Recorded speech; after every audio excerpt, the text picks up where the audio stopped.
रामचंद्र की और मूर्तवंशी वाले की। आपने कहा कि थोड़ा समय के माई उद्धार हो जाए ऐसी बात को यदि तेजी के साथ साधन किया जाए तो 8 पहर में उद्धार हो जाता है, 24 घंटा। इसके लिए प्रमाण है, पद्म पुराण के मां कथा आती है और स्कंद पुराण में और विष्णु पुराण के मां छठे अंश के दूसरे अध्याय में वेद व्यास जी कहते कि सतयुग के मां 10 वर्ष साधन करने से जो कार्य की सिद्धि होती थी, त्रेता के बीच में 1 वर्ष में होने लगी और द्वापर में 1 महीने में और कलयुग के बीच के वहां 1 अवरात्र में इसकी सिद्धि हो जाती। तो ये बात एक प्रकार से ऋषियों ने कही। अब ये बात बतलाई जाती है कि भी किस प्रकार का साधन करने से थी, समझो कि आपने 1 दिन में कल्याण हो जावे। तो ये पूछा जाता है कि ध्रुव जी का कल्याण कितने दिन में होया कि 5.5 महीनों। 5.5 महीनों में शेष का जो महीना वो एक प्रकार से थी, बहुत उच्च कोटि का था। ओम नमो भगवते वासुदेवाय इस मंत्र का उन्होंने जप किया और चतुर्भुज मूर्ति का विष्णु भगवान का ध्यान किया और समझो कि अन्न और जल का भी त्याग कर दिया। शेष के महीने में हवा का भी त्याग कर दिया और एक पर से खड़े होकर करके और समझो उन्होंने परमात्मा का नाम का जप स्वरूप का ध्यान किया।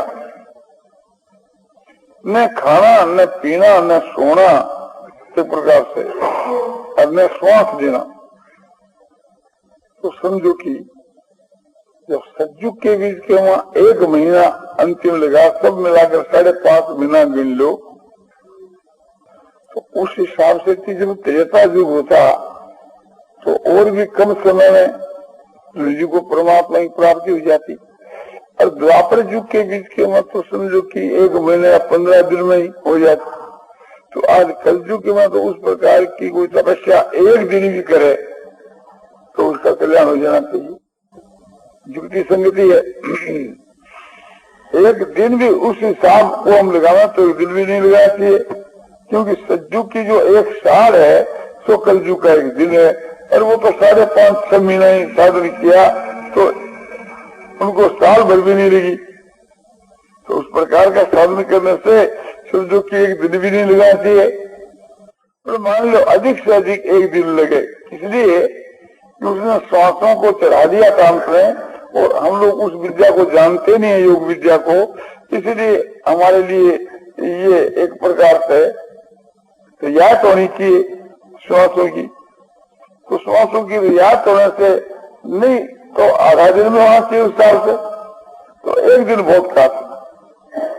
तो ध्रुव जी के माफक हम जप और ध्यान करें 8 पैर, श्वास तो हम चढ़ा नहीं सकते, तो भी एक प्रकार से बिना श्वास के चढ़ाए भी उसकी माफक हम 8 पैर तपस्या करें तो उस हिसाब से हो जाना चाहिए।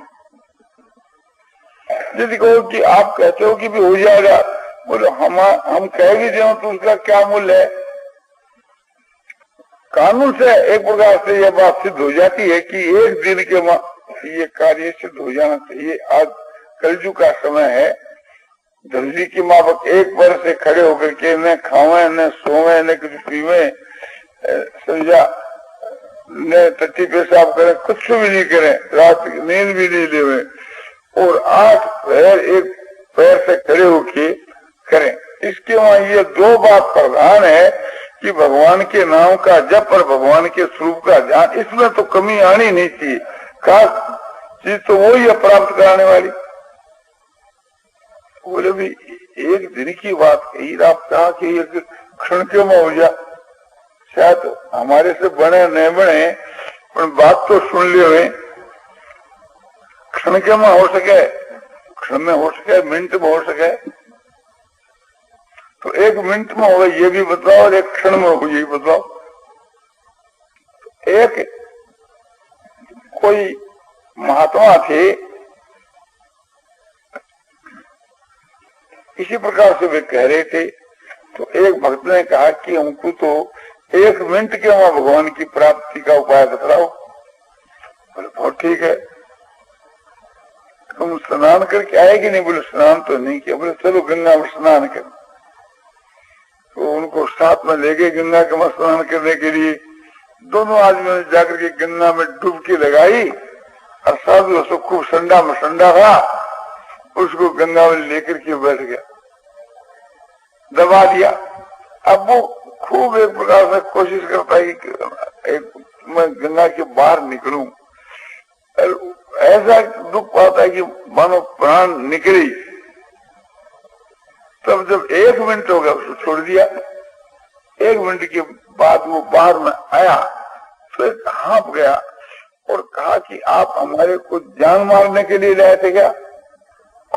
बोले नहीं, 1 मिनट के वहां भगवान की प्राप्ति का उपाय बतलाने के लिए। बोले वाह, ये भगवान की प्राप्ति का उपाय है कि जान मारने का उपाय? अब 1-2 मिनट और ऐसा करे तो हम तो मर जाते। बोले जब तुम्हारे को 1 मिनट के लिए मैंने दबा दिया तो तुम्हारी कैसी इच्छा हुई? बोले ये इच्छा हुई कि किसी प्रकार से हमको बाहर निकाला जाए तो हमारा प्राण बचे, नहीं तो मरे। तो बोले जिस प्रकार से तुम्हारे को जल में डुबा दिया और उस जल के बाहर निकलने की तुम्हारी जो तीव्र इच्छा हुई, इस प्रकार की तीव्र इच्छा इस संसार सागर से बाहर निकलने की होनी चाहिए। ऐसी कभी इच्छा तुम्हारी होती है? बोले ऐसी तो नहीं हो, तो ऐसी इच्छा होनी चाहिए। एक नदी में डूबने से गंगा के वहां डूबे हुए बाहर निकलने की इच्छा हुई, तो इस संसार सागर से भी बाहर निकलने की ऐसी तीव्र इच्छा होनी चाहिए। दूसरी बात यह है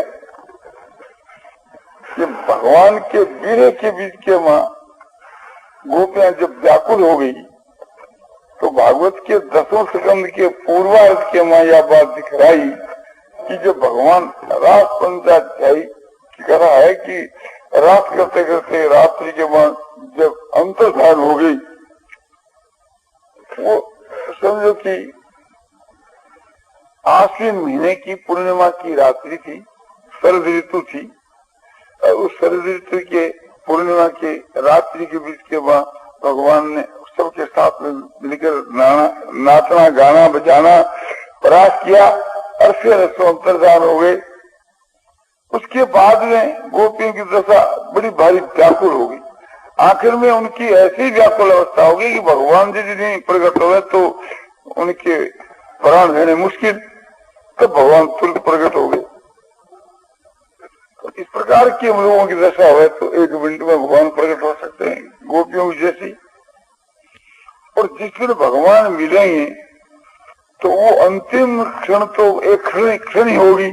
तो अंतिम क्षण में जिस क्षण के वहां भगवान के दर्शन होते हैं वैसी स्थिति आज हमारी हो जाए तो आज भगवान मिल सकते हैं। भगवान ये थोड़ा है कि तुम 2 वर्ष या 5 वर्ष 10 वर्ष साधन करो। भगवान तो एक प्रकार से भाव देखते हैं। हमारा हृदय का भाव ऐसा होना चाहिए कि समझो कि ऐसा। दूसरी बात यह है कि एक क्षण के भीतर के बीच के वहां यदि कोई ऐसा मनुष्य है वो आज ही मरने वाला है, वो क्या अभी हमारी तो आज ही मृत्यु है, डॉक्टर वैद्य सब ने कह दिया कि आज ही मरोगे, अब हमारे हाथ में समय क्या है? यदि भगवान की प्राप्ति जल्दी से जल्दी होने का उपाय हो तो बतलाइए, नहीं तो हमारे लिए तो फिर भगवान की प्राप्ति नहीं है। तो उसको ये उपाय बताया जाता है कि अब से लेकर मरण तक, चाहे तू घंटा के बाद मर जा, चाहे 6 घंटा के बाद मर जा, किंतु अब से लेकर मरण तक भगवान को मत भूल, भगवान को हर वक्त याद रख, फिर तुम्हारा आज ही कल्याण हो जाएगा। तो अब से लेकर मरण तक तुम भगवान को याद रखेगा तो ये लोग तुम्हारे लागू पड़ जाएगा कि अंतकाली मामी वस्तु मुक्त कलीवरम, ये प्रयाति सम्मत भावम याति ना सत्संग से। अंतकाल के वहां मेरा समय करता है और शरीर को त्याग कर जाता है और मेरे भाव को प्राप्त होता है, इसमें कोई शंका की बात नहीं है। भगवान ने गीता के 8वें जाके 5 के श्लोक में यह बात कही है। और समझो कि कोई आदमी आज नहीं अभी मरने वाला है और उसको थोड़ा होश है, वो कहता है कि भाई साहब अब हमारे तो प्राण जाने की तैयारी है, मिनट आधी मिनट में कोई ऐसा उपाय बताओ कि समझो कि 1 मिनट में उद्धार हो जाए। तो उसको यही बतलाया जा सकता है कि तुम भगवान को याद रखते हुए अपने प्राणों का त्याग करो और कुछ भी नहीं। तो भगवान तो ये कहते हैं कि मरने के समय में एक क्षण के भीतर के अंतिम क्षण जिस समय में प्राण निकले, अंत मता सो मता, उस मरने के समय के बीच के वहां भगवान की स्मृति हो जावे, अंतकाल के बीच के वहां तो बेड़ा पार है। ऐसा ब्राह्मी स्थिति पार्थ है, नैना प्राप्त विमुज्यति स्थित्वा श्यामंत काले ब्रह्म निर्वाण मृच्छति। भगवान ने गीता के दूसरे अध्याय के वहां जो आज पसंद किया गया आप लोगों से 70 के श्लोक का, उस श्लोक के अनुसार उस महात्मा की ब्रह्म के स्वरूप में स्थिति है। तो ब्रह्म के स्वरूप में यदि स्थिति हो जाए तो भगवान कहते अर्जुन को कि अर्जुन, या मैं जो तने उपदेश की बात कही या ब्राह्मी स्थिति है, ब्रह्म के स्वरूप में स्थिति, उसका नाम ब्राह्मी स्थिति। तो ऐसा ब्राह्मी स्थिति पार्थ है, नैनांग प्राप्त विमुज्यति, ऐसी स्थिति प्राप्त हो जाए तो फिर वो मोह को प्राप्त नहीं होता। ऐसी स्थिति यदि मरने के समय भी हो जावे, प्राण जाने के समय में भी हो जावे, तो वो एक प्रकार से निर्वाण ब्रह्म को प्राप्त हो जाए। पहला तो उसकी स्थिति नहीं है, कभी हुई नहीं, किंतु प्राण जाने के समय में ऐसी स्थिति हो गई तो कहते हैं वो निर्वाण ब्रह्म को प्राप्त हो जाए। तो ऐसी स्थिति होने के बाद तो तुरंत ही काम बन जावे। और ऐसी स्थिति हमारी अभी हो जावे, ऐसी हो जाए कि जब भगवान की प्राप्ति होती है, जिस पुरुष को भगवान की प्राप्ति होती है, और प्राप्ति के समय में समझो कि जैसा उस पुरुष का भाव है, साधक पुरुष का जैसा भाव है, ऐसा भाव आज हमारा हो जाए तो आज ही अभी परमात्मा की प्राप्ति हो जाए। ऐसा भाव होना चाहिए कि कैसा भाव कि जैसे एक प्रकार से भरत जी का भाव था। कैसा भाव था कि बीते अवधि रहे जो प्राण,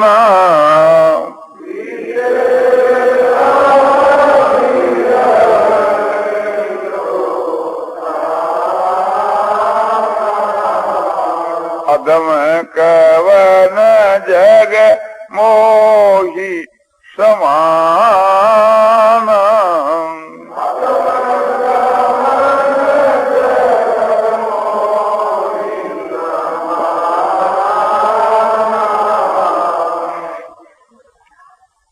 अवधि बीत जा और फिर मेरे प्राण रह जाए तो समझना चाहिए कि मेरे समान कोई पापी नहीं। भरत जी का ये भाव है कि मुझको विश्वास है कि निश्चय भगवान के दर्शन होंगे, नहीं हो सो बात नहीं। किस बात को लेकर ये विश्वास है कि भगवान के विरुद्ध को लेकर के जन अवगुण प्रभु देखन काऊ और दीन बंधु अति मृदुल स्वभाव। भगवान अपने दासों के दोष की तरफ नहीं देखते, उनका स्वभाव बड़ा कोमल है और दिनों के बंधु, और मैं दीन हूं।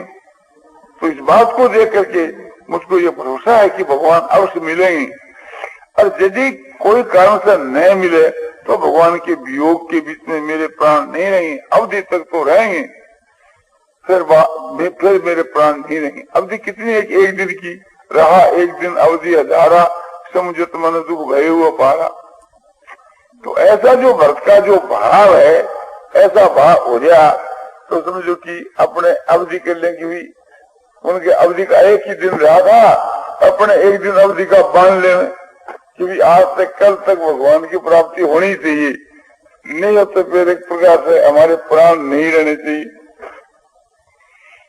भरत जी ने तो अवधि बांधी थी ना, अब रहा एक ही दिन, तो एक दिन के बीच के वहां भगवान मिल सके, भरत की माफक अवधि बांध ले हुए। और एक प्रकार से भरत जी का ये कहना है कि यदि भगवान समय पर नहीं आएंगे तो देह में प्राण नहीं रहेंगे। समझो कि एक प्रकार से विरह की व्याकुलता में हमारे प्राण निकल और यदि रह जाए तो फिर हमारे को अग्नि जलाकर उसमें प्रवेश होना होगा। तो समझो कि ऐसा तो हट करके हर आदमी प्राणों का त्याग कर सकता है। इस प्रकार से थी तो समझो कि वो तो एक प्रकार की आत्महत्या हुई। अग्नि में प्रवेश करके प्राणों का त्याग कर देना तो समझना चाहिए कि यदि मैंने ये काम करना पड़े कि अग्नि में प्रवेश होकर प्राणों का त्याग करना पड़े तो मेरे समान कोई पापी नहीं। यदि मैं वास्तव में सच्चा भगवान का प्रेमी समझा जाऊंगा तभी कि भगवान मैंने दर्शन दे, और नहीं दर्शन दे तो भगवान के विरह की व्याकुलता में समझो कि दे पात वहां और भगवान मिले भी नहीं और दे भी पात न हुए तो फिर यह समझना चाहिए कि भी मैं केवल पाखंड ही करता हूँ, लोगों को भक्ति दिखलाता हूँ, मेरे वास्तव में भक्ति है तो फिर मेरे समान कोई अदम नहीं। इस प्रकार से विचार करते करते अब फिर उनका और भी भाव बदल गया तो ऐसा हो गया कि मरने की तैयारी होगी, एक दिन किसको आए और भगवान को एक दिन बाद पहुंचना है। अब इसकी दशा तो एक दिन की पहला ही हो गई। कैसी दशा हुई कि राम वीर सागर में है भरत मगन मन हो।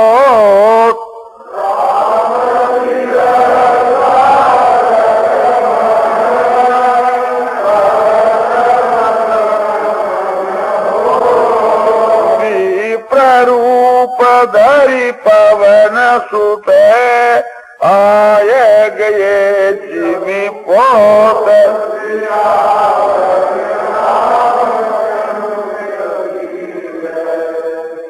राम का जो विरह है वियोग वो ये सागर, उसके वहां भक्त का जो मन है वो मगन हो गया। उस समय में ग्राम का रूप धारण करके हनुमान जी आप पहुंचे। जैसे डूबते हुए के लिए नौका आ जाए, जब आदमी जल में मगन हो जावे एक प्रकार से डूबने लगे उस समय के बीच के मां नौका आ जावे और उसे को बचा लेवे तो उसके प्राण बच सकते हैं। तो इस जगह के बीच के मां सागर कौन है कि भरत जी का जो विरह रूप सागर है वियोग, और उसके वहां भरत जी महाराज समझो डूब रहे हैं। ऐसी परिस्थिति के बीच में हनुमान जी यहाँ नौका रूप में बन करके उसको बचा लिया। भगवान क्यों नहीं आ गए कि भगवान की तो बात है ना कि एक दिन बाकी है, भगवान तो आएंगे ना, समय पर आएंगे। तो हनुमान जी को भगवान ने भेज दिया। हनुमान जी एक दिन पहले बधाई लेकर आ पहुंचे। हनुमान जी क्या देखते हैं कि भरत जी की दशा को देख करके मुग्ध हो जाते हैं। हनुमान जी देखते हैं भरत को, वही थे देखी कुशासन है जटा मुकट कृष गात।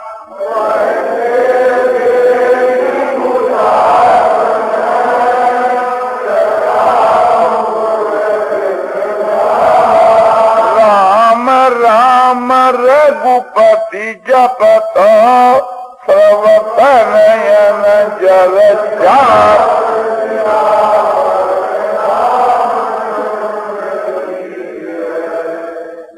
हनुमान जी ने देखा कि भरत जी महाराज कुशा के आसन पर बैठी, जटा को ही मुकुट के रूप में समझो सजा रखी है और शरीर उनका भगवान के वियोग में कृष हो गया है। और समझो कि आसन पर बैठ करके राम राम राम इस प्रकार से रघुनाथ जी के नाम की रचना कर रहे हैं और प्रेम के कारण से विरह की व्याकुलता के कारण से नेत्रों में आंसू की धारा है। ये देख करके हनुमान जी ने तो खबर दी कि हाँ, जिनके नाम की तुम रचना लगा रहे हो वे श्री राम लक्ष्मण और सीता के सहित आप हो। तो जैसे एक प्रकार से थी प्यासे को अमृत प्यास दिया जाए ऐसा आनंद हुआ। समझो कि जैसे कोई जल के बिना मछली तड़प रही है और उसको उठा करके जल में उलीस दिया जाए तो जैसे उसमें नवीन प्राण आ जाए, ऐसी दशा व्रत की। तो यहाँ एक प्रकार से थी व्रत की जो दशा, ऐसी दशा हम लोगों की हो जाए भगवान के वीर की व्याकुलता के बीच के मां, तो इस जमाने में एक दिन भी नहीं लगे, एक दिन भी नहीं लगे, तुरंत भगवान को आना पड़े। वहां तो है हनुमान और अब आओ भगवान। और भी आपको बतलाया जाता है कि जैसे कोई ये अपना मकान है और इसमें बिजली फिट होगी और बिजली फिट होगी, उसमें करंट है, बिजली का करंट पहले से लगा हुआ है, तो इसमें रोशनी होने में कितना समय लगे? बस एक क्षण मात्र, स्विच को दबाया रोशनी। तो इसी प्रकार से हम जब पात्र हो जाएंगे, लेकिन उन्हें उसके लायक बन जाएंगे, तो बस इतना ही टाइम लगेगा क्षण मात्र का। एक क्षण मात्र के वहां समझो की रोशनी हो जाती।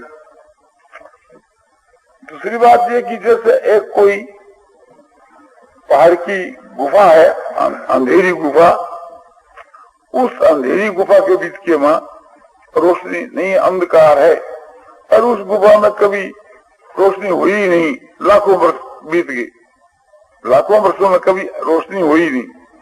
तो वहां कोई जाकर के और तुरंत एक प्रकार से समझो कि गैस की बत्ती के आग लग, गैस की बत्ती जला देवे, उसी वक्त प्रकार रोशनी हो जाती है, अंधकार भाग जाता है।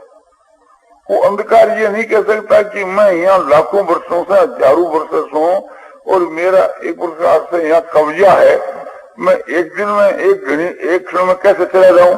कहना नहीं पड़ता, रोशनी होने के साथ ऐसा सब मामला खत्म हो जाता है, अंधकार का अपने आप ही नाश हो जाता है। जैसे रोशनी होने से अंधकार का नाश हो जाता है, इसी प्रकार से ज्ञान होने के साथ केवल ज्ञान का नाश हो जाता है। और विलंब क्या है? तैयारी होनी चाहिए। तो बोले ऐसा तैयारी हो सकती है क्या? बोले जरूर हो सकती है। भाव बदला और क्या है? भाव यदि बदल जाए तो एक प्रकार से क्षण मात्र के वहां भगवान प्रकट हो जाएगा, भाव यदि बदल जाए। और भाव जब बदलता है तो क्षण में बदल जाता है। बोले भी आदमी एक प्रकार से साधारण आदमी का भी भाव बदल जाता। बोले हाँ, जब भाव बदल जाता तो फिर क्या देरी। इस पर एक छोटी सी कहानी मैं आपको कहता हूं। एक भगवान का भक्त था, वो वृक्ष के नीचे बैठ करके समझो कि भजन ध्यान करता था। ध्रुव की मां पर एक प्रकार से तपस्या करता था। ध्रुव की जो तपस्या है, जप और ध्यान है, वो तो बहुत एक प्रकार से उच्च कोटि की थी, किंतु एक बार की बात आपको बताई जाती है। वृक्ष के नीचे बैठ करके जप करना, ध्यान करना और उपवास करना, तप करना, ये करता था। ध्रुव जी का जैसा तो नहीं, किंतु समझो कि किसी अंश के बीच के वहां अपेक्षाकृत ओं की अपेक्षा वो अच्छा था। एक दिन वहां नारद जी आ गए। नारद जी आए तो उनकी सेवा करी, पूजा करी, सत्कार किया, भोजन कराया और खुश हो गए। बोले वाह महाराज, आज मैं कृतकृत हो गया जो आप हमारे यहाँ पधार गए। नारद जी में बड़ी श्रद्धा, बड़ा प्रेम, और पूछा महाराज कहाँ पधारते हो? बोले मैं भगवान के परम धाम को जा रहा हूँ, वैकुंठ धाम को, भगवान से मिलने के लिए कोई जरूरी काम। तो महाराज एक काम मेरा भी कर दो। बोले तुम्हारा क्या कर दे? बोले और कुछ नहीं, भगवान से ये पूछ लेना कि उस वृक्ष के नीचे बैठकर जो तपस्या करता है, आपका भजन ध्यान करता है, उसको भी कभी आपके दर्शन होंगे? तो बोले भाई हमारे इस पूछने में क्या है, भगवान जो कहेंगे आकर तुमको बतला दे। जय नारद जी बिना बजाते बजाते तब पहुंचे। भगवान देखा क्या नारद आ रहा है, मग्न हो रहा है। तो पहले तो नारद ने अपनी जो बात कही, जिस काम के लिए गए, उसके बाद बोले नारद तुम कहाँ से आ रहे हो? बोले प्रभु इस समय तो मैं जो एक आपका भक्त है समझा, वो एक वृक्ष के नीचे बैठकर जो तपस्या करता है, जप ध्यान करता है, वहां से आ रहा हूँ। पर उसने भी एक बात पूछी है कि उसने कहा कि जब वहां जाते तो हमारा भी संदेशा भगवान के पास पहुंचाया दो। उसने ये पूछा है क्या कभी हमारे को भी भगवान मिलेंगे? और मिलेंगे तो कब मिलेंगे? तब भगवान ने थोड़ा सिर हिलाया, क्यों महाराज उसको क्या सारा अच्छा भक्त है और सबकी खातिरी करता है, अरे भजन ध्यान भी खूब करता है, क्या उसको नहीं मिलेंगे आप? अरे बोलो नारद मिलेंगे तो सही, किंतु उस वृक्ष के जितने पत्ते हैं ना उतने वर्षों तक इस प्रकार का जप ध्यान और तपस्या करते करते मिलेंगे। इतना वर्ष तक तपस्या करेगा तब हम मिलेंगे। बोले महाराज वो तो बेचारा मारा गया, कितना वृक्ष के कितना पत्ता है, कब तक जीवे नहीं जीवे, इतना वर्ष के बाद मिलोगे। बोले भाई नारद बात तो यही है, उनकी जो तपस्या है ना और उनका जो भजन ध्यान है तो उसका हिसाब लगा कर मैं तुम्हारे को बतलाता हूँ कि भी इतने समय के बाद उसको दर्शन होगा। क्या कर बेचारा नारद आ गया, उस शाख में बैठा, पूछता महाराज नारद जी आज वहां जाए बोल जाए? मेरे विषय बात चली बोले चली, भगवान ने क्या कहा? नारद जी ने सिर धना भाई मैं क्या बताऊं, नहीं बोले सच्ची बात कह दो, मिलेंगे क्या नहीं मिलेंगे? अरे बोले मिलेंगे तो सही, किंतु मिलेंगे इस वृक्ष के जितने पत्ते हैं उतने वर्षों के बाद।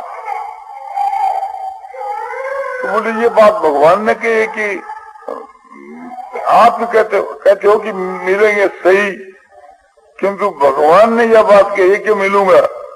बोले भगवान ने ये बात कही है कि इतने वर्षों के बाद एक प्रकार से मैं उसको मिलूंगा कि जितने उस वृक्ष के पत्ते हैं। बोले ये बात भगवान ने कही है? बोले हाँ, वो भगवान मन एक दिन मिलेंगे, कभी मिलेंगे ना भगवान मुझको? अरे मिलेंगे तो सही, कोई कब मिलेंगे? बोलो कभी मिलो, मिलेंगे तो सही ना। अब मिलने की उम्मीद में इतनी प्रसन्नता, इतना आनंद हुआ, हो मेरे जैसे आदमी को भी भगवान मिलेंगे और मिल सकते हैं, आज मैं किसके समान।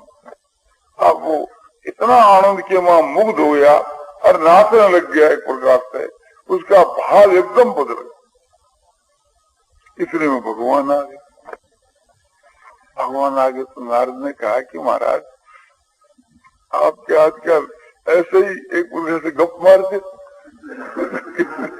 बोलो मुझको तो आपने ये कहा कि इतने वर्षों के बाद मिलूंगा, हर वर्ष तो दूर रहा, अभी आ गया आप। बोलो नारद जो तुम यहाँ से गया था उस वक्त इस की जो तपस्या का जो ढंग था ना उसके लिए तो उतने वर्ष लगते, किंतु अब तो इसका वो भाव बदल गया, मैं ठहरू कहते तो समझो कि उसका भाव बदल गया तो भगवान क्षण के बीच के वापस। इसी प्रकार से हमारा जब भाव बदल जाएगा तो बस फिर भगवान के मिलना मिलूं ही क्या है, भगवान को करना है क्या है। जल्दी से जल्दी भगवान कैसे मिले ये बात आपने पूछी और बदला दी। 9:20 हो गए। श्रीमन नारायण